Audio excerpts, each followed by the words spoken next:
Assalamualaikum. Yo, jumpa lagi dengan Ega, petani milenial. Video kali ini saya akan membahas tentang lampu untuk perawatan indoor. Lampu apa yang sudah saya gunakan.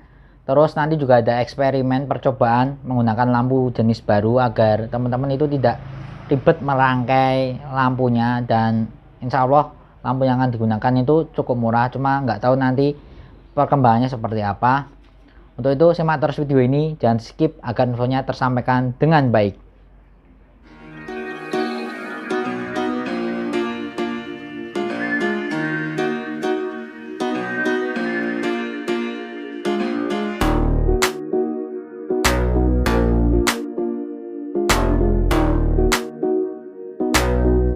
Yo, sesuai permintaan teman-teman dari sebelumnya ya, tolong dibahas untuk perawatan indoor.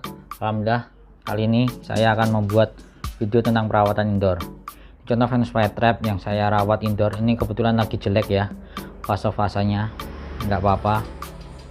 Yang penting kita hari ini akan membahas tentang perawatan indoor menggunakan lampu. Coba teman-teman lihat, itu lampu di atas itu menggunakan LED HPL, jumlahnya itu ada 50, satu lampunya kapasitas yang 1 watt, jadi lampu yang atas ini 50 watt.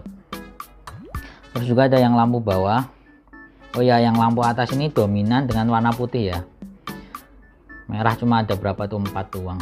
Terus yang bawah, nah ini juga ada, ini ada lampu kapasitasnya 32 watt dengan spektrumnya cukup bervariasi, ada yang spektrum warnanya cukup bervariasi, ada yang ungu, kuning, putih. Terus di sini juga ada yang full spektrum, jadi menggunakan purple. Oke, sekarang kita bahas dari teorinya dulu. Oke, secara teori untuk perawatan Venus flytrap yang cukup optimal itu menggunakan lampu berdasarkan lux ya. Lux itu tingkat kecerahan yang diterima atau terpapar sumber cahaya. Kalau lumen, tingkat kecerahan yang dihasilkan oleh sumber cahaya. Jadi misalkan kalau ini cahaya ceprung, nah kita kayak sebenarnya ada lux meter gitu ya, itu diukur. Nah, kira-kira tanaman ini tuh mendapatkan paparan cahayanya itu berapa lux. Nah, secara teori Venus flytrap itu bagusnya 15.000 sampai 25.000 lux, kurang lebihnya sekitar 25 watt untuk area besarnya 25 cm. Misalnya ini 25 cm, cuma segini doang. Nah, padahal ini garisan 30 cm ya, jadi cuma segitu, 25 cm menggunakan lampu 25 watt. Atau jika ini, nah itu yang power LED atau yang full spektrum seperti ini, bisa menggunakan 12 watt per 25 cm. Seperti itu untuk rekomendasi dari International Carnivorous Plant Society. Silahkan klik linknya yang ada di bawah di deskripsi itu ya, silahkan teman-teman bisa dibaca sendiri. Nah, itu tadi secara teori dan rekomendasi dari ICPS ya. Jadi misalkan ini ada tempat saya ini kurang lebihnya luasnya ini 30 cm, tambah aja ini sekarang 30 cm, sekitar 60 cm. 60 cm harusnya bisa memakai lampu yang 50 watt ya, selisih sedikit lah 50 watt, cuma ya semakin tinggi wattnya itu juga cukup boros untuk listriknya. Sedangkan yang saya gunakan ini 32 watt ya, ini lampu ini cuma 32 watt ya. Untuk pengalaman saat ini 32 watt ini sebenarnya sudah cukup untuk merawat Venus flytrap. Kebetulan yang di sini adalah Venus flytrap yang kecil-kecil ya. Itu Venus flytrap yang kecil-kecil. Nah, di sini untuk mengakalinya, ini pengalaman saya, dan ini pengalaman saya itu juga didapatkan dari pengalaman teman-teman yang sudah menggunakan lampu sebelumnya, itu mengatur jarak tanaman dan lampunya. Ini jaraknya saya menggunakan patokan 10 sampai 15 cm. Coba ini kita ukur. Aduh. Nah, ini jaraknya, nah kan kurang lebihnya ini 10 cm. Jadi untuk lampu 32 watt ini bisa menggunakan jaraknya 10-15 cm. Yang saya gunakan tadi sekitar 10 cm ya. Itu menurut saya sudah cukup optimal pertumbuhannya, walaupun agak jauh dari rekomendasi dari ICPS tadi. Sedangkan yang atas itu yang atas itu menggunakan lampu 50 watt, itu jaraknya agak tinggi nih. Nah, ini Venus flytrap-nya juga yang sudah agak gede. Lalu agar cahaya atau sebaran sinarnya itu bisa cukup terpusat ke tanaman, saya menggunakan itu yang di belakang itu ada kertas emas namanya, tapi yang warnanya silver, agar ketika cahaya itu yang ini misalnya ini yang tidak ada tutupnya ya, itu biasanya kan bisa terpancar keluar, tapi kalau kena kertas emas itu harapannya itu sinarnya kepantul lagi masuk ke dalam dan biar optimal mengenai tanaman. Yang ini juga ya, sebenarnya itu semua tertutup tuh, tapi jebol yang sebelah sana ini juga udah agak itu ini belum saya benerin lagi. Nah, saya menggunakannya kayak gitu, mengakalinya.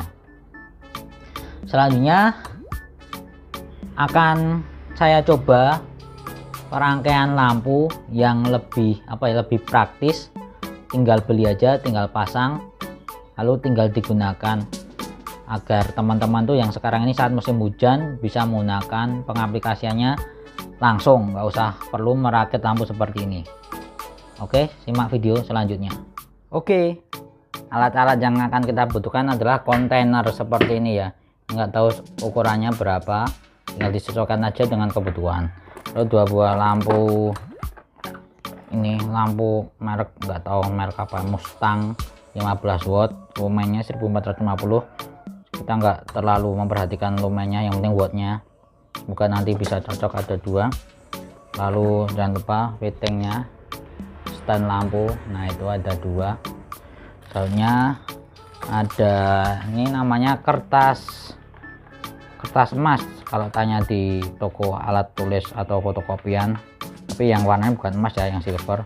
Lalu double tape, ini nanti kertasnya kita tempelkan di pinggir-pinggir sini ya. Yuhu, ini sudah terlapis semua ya, mengelilingi dari dinding kontainer tadi. Lampu juga sudah terpasang, coba dilihat. Nah, itu udah terpasang. Lalu coba kita nyalakan.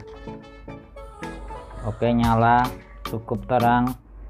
Selanjutnya yang ini, wow, cukup terang. Kita taruh di sudut-sudutnya.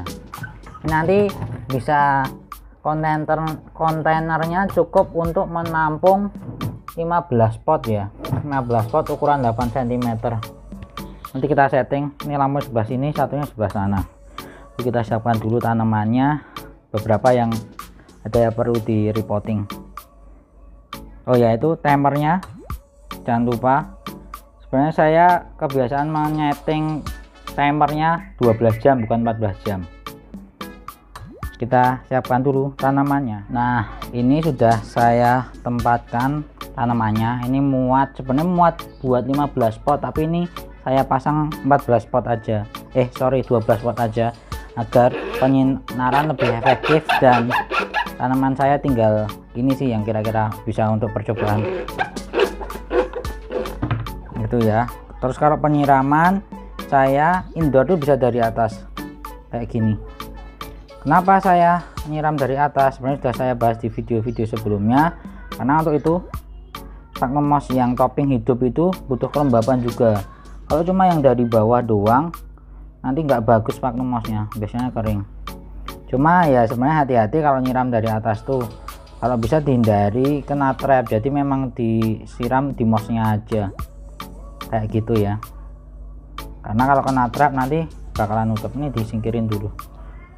Sedikit tips dari saya untuk Venus flytrap yang misalnya kayak gini, kecil-kecil kayak gini, yang ujung tolong bisa nah itu yang kecil ini, terus yang ini itu sedikit tricky untuk penempatan di pot. Ini kan pot ukuran 8 cm ya, coba kita lihat. Nah, karena potnya itu masih terlalu tinggi, sedangkan nanti medianya biasanya kelembabannya itu tidak merata walaupun itu full sphagnum moss, jadi memang harus rutin untuk disiram walaupun itu indoor. karena untuk tanamannya yang masih terlalu kecil. Kalau udah gede, misal kayak yang ujung sana itu gede, coba lihat, itu nggak masalah, itu penyiraman dari bawah atau cuma di atas semprot dikit doang nggak masalah. Tapi kalau yang kecil ini harus sedikit lebih banyak.